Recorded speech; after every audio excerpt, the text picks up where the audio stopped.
Zulflawen, bonjour tout le monde. Je suis revenu dans mon ancien jardin, ce qui va devenir mon ancien jardin puisque je suis en train de déménager. Et puisque je vous ai fait ces jours-ci des vidéos sur des plantes résilientes, des plantes que tout permaculteur qui possède son terrain, son jardin en Méditerranée devrait avoir. Donc des plantes qui se débrouillent toutes seules, qui sont utiles. Bon, aujourd'hui, je vais vous parler de l'hémérocale. Je ne sais pas si je me trompe sur son nom. Alors celle-ci, je l'ai trouvée, elle a été abandonnée.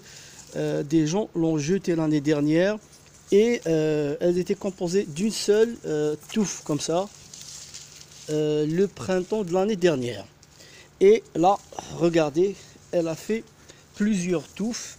La fin de ce printemps, une tige a poussé et puis elle s'est mise à faire des fleurs.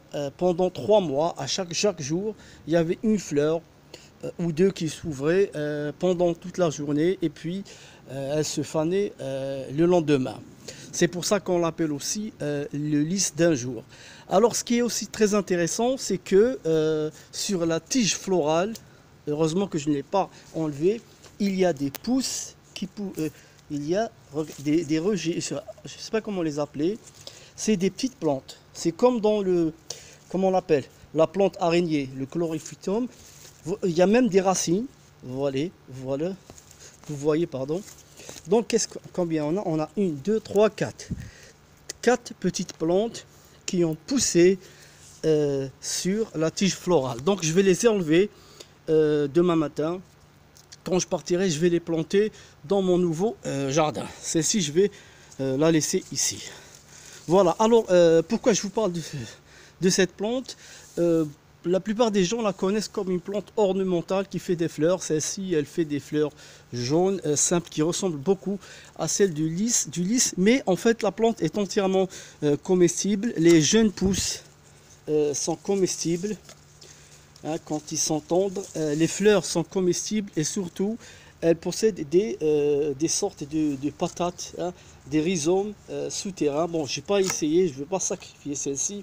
Lorsque j'en aurai beaucoup, je vais essayer. Donc il paraît que c'est pas mauvais. En tout cas, la fleur et les feuilles, un jour je vais faire une vidéo de dégustation.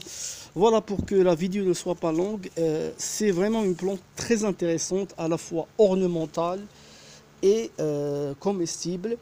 Et puis elle aime très bien l'eau, mais là les pousses ils sont tombés. Là, je vais les prendre avec moi. Donc, plante ornementale, comestible, très résiliente. Elle aime l'eau, mais elle peut se débrouiller si on oublie de l'arroser. Ayant dit à la prochaine vidéo.